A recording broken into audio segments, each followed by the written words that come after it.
ધોળા દિવસે ગાડી સાથે બાંધી અમાનવી રીતે એક ષડયંત્રના ભાગરૂપે એમની ઉપર હુમલો કર્યો. આ દેશના ગરીબોનું, પીડિતોનું, શોષિતોનું, વંચિતોનું, દલિતોનું પણ છે. સરકાર પાસે કે મંત્રી પાસે કોઈ જવાબ નહોતો કે આ ચુકાવાથી એ ખૂબ નિરાશ થયા છે. આત્મસન્માન તમે છીનવવાની કોશિશ કરશો તો આપણું તંત્ર ચલાવી નહીં લે, પણ આત્મસન્માનની લડાઈમાં કોઈ જ કોમ્પ્રોમાઇઝ કરવાના નથી. આખો વિડીયો જોતા પહેલા હજુ પણ અમારી ચેનલને સબસ્ક્રાઇબ નથી કરી તો યુટ્યુબ પર સબસ્ક્રાઇબ કરો અને ફેસબુક અને ઇન્સ્ટાગ્રામ પર ફોલો કરો.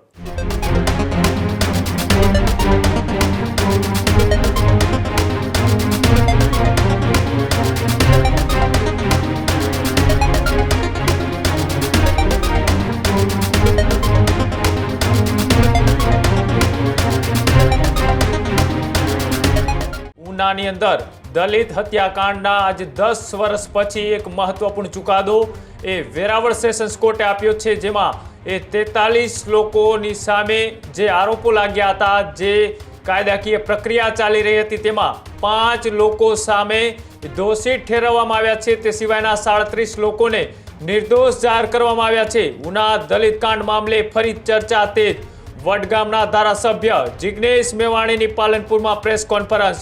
2016ના ઉના કાંડનો ઉલ્લેખ કરી ગૌરક્ષકોના નામે અસામાજિક તત્વોએ કર્યો હતો હુમલો. આવી વાત જિગ્નેશ મેવાણીએ કરી કે જ્યાં ઐતિહાસિક ચુકાદો એ 16 માર્ચ 2016ની અંદર જે ઘટના બની હતી તેના છેક વિશ્વ લેવલ ઉપર આ પડઘા પડ્યા હતા અને ભારતના અનેક દિગ્ગજ રાજકીય નેતાઓ એ ઉનાની મુલાકાતે પહોંચ્યા હતા અને આ ઘટનાથી જે વ્યક્તિનો રાજકીય રીતના ઉદય થયો એવા જિગ્નેશ મેવાણી કે જે ઉના કાંડથી ખૂબ ચર્ચાઓમાં આવ્યા હતા અને આજે જ્યારે ચુકાદો આવ્યો ત્યારે 5 લોકોને કોર્ટ દ્વારા એ સજા છે તે ફરમાવવામાં આવી છે અને બાકીના 37 જેટલા લોકોને એ આની અંદર નિર્દોષ છે તે જાહેર કરતા હવે ક્યાંક ને ક્યાંક આ ઉના દલિત કાંડે ફરીથી ચર્ચાઓમાં આવ્યો છે અને તેને લઈ જિગ્નેશ મેવાણીએ શું કહ્યું આવો તે પણ જોયું.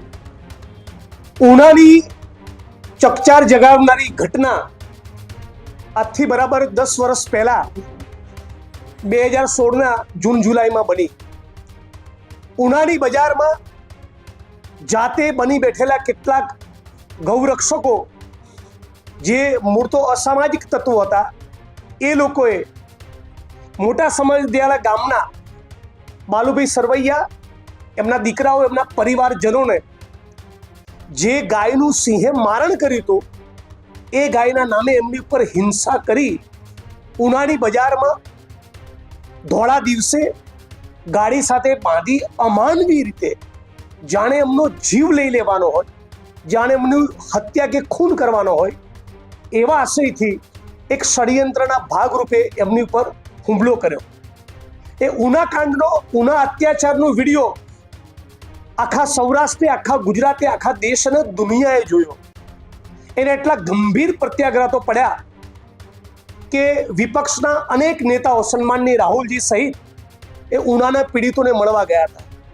તત્કાલીન મુખ્યમંત્રી આનંદીબેન પટેલ પણ ઉના ગયા હતા.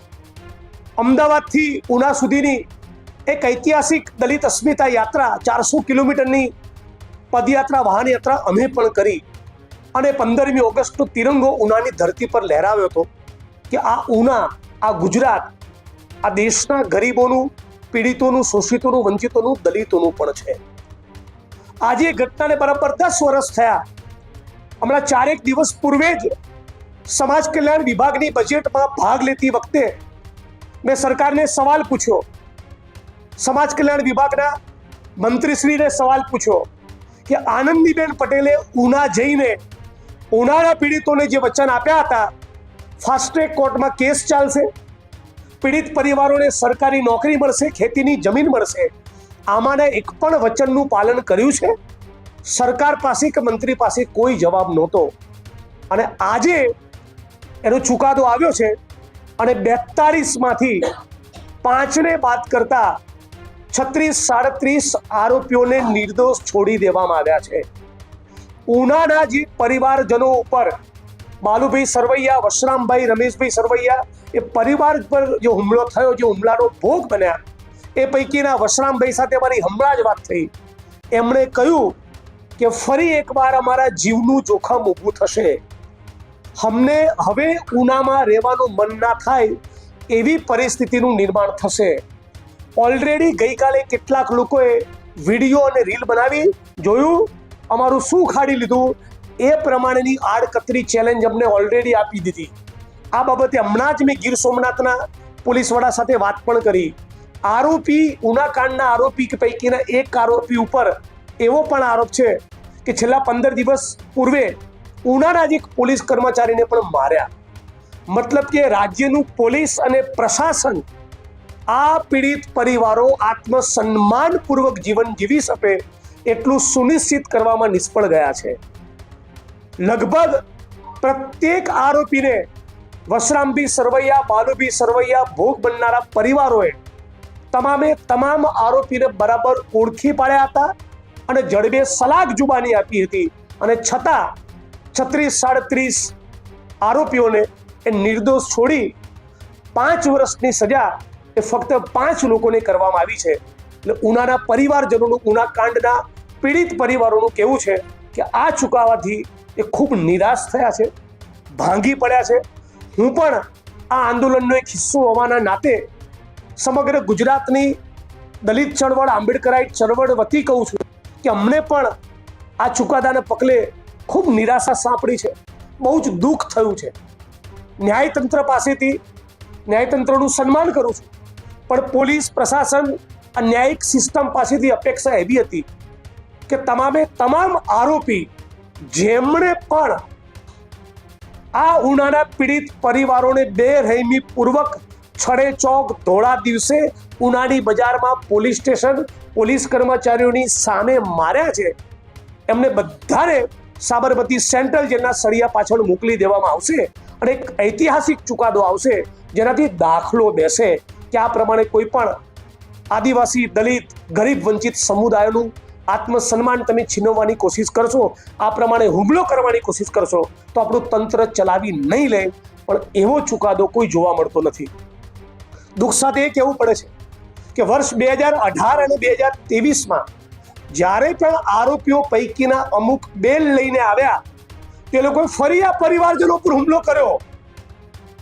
2016માં મૃત પશુના ચામડું નિકાલનું કામ કરવા બદલ જે પરિવારોને માર્યા હતા એ જ પરિવારના 2 દીકરાઓ પર આરોપીઓએ 2018માં અને 23માં ફરી હુમલો કર્યો, અને એમાં એક કેસમાં ફરી આરોપીઓને નિર્દોષ છોડી દેવામાં આવ્યા અને બીજા પ્રકરણમાં ટ્રાયલ પેન્ડિંગ છે.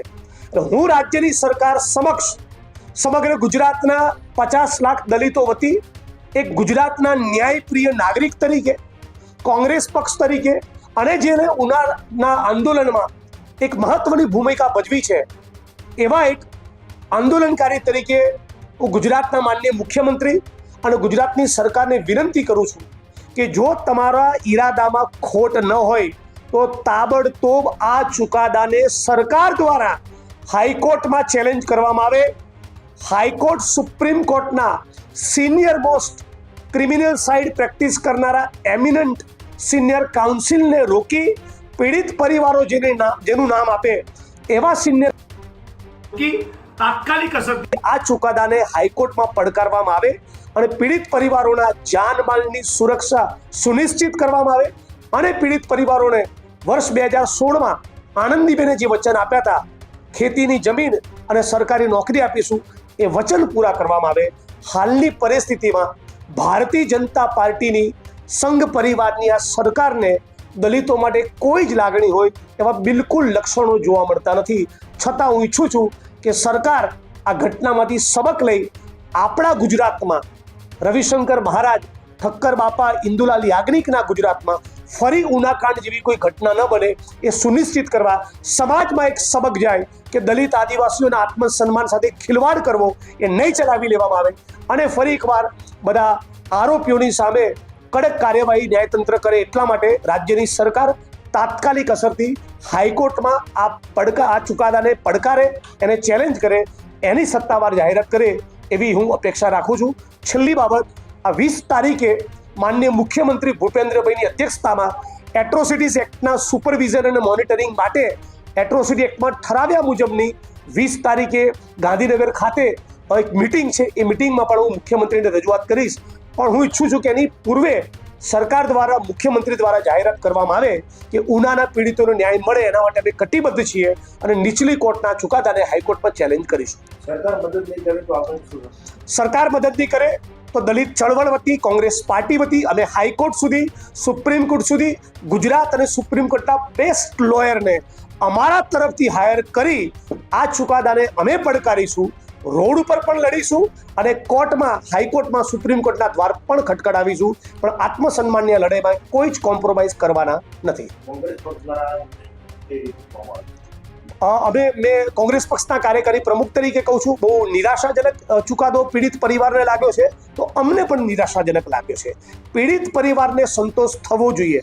જે લોકોએ માર ખાધી છે, જેમના આત્મસન્માનને ઠેસ પહોંચી છે, એ પીડિત પરિવારો બાલુભાઈ સરવૈયા, વશરામભાઈ સરવૈયા, રમેશભાઈ સરવૈયા અને એમના અન્ય ભાઈઓ એમને આ ચુકાદાથી બહુ જ આહત થયા છે.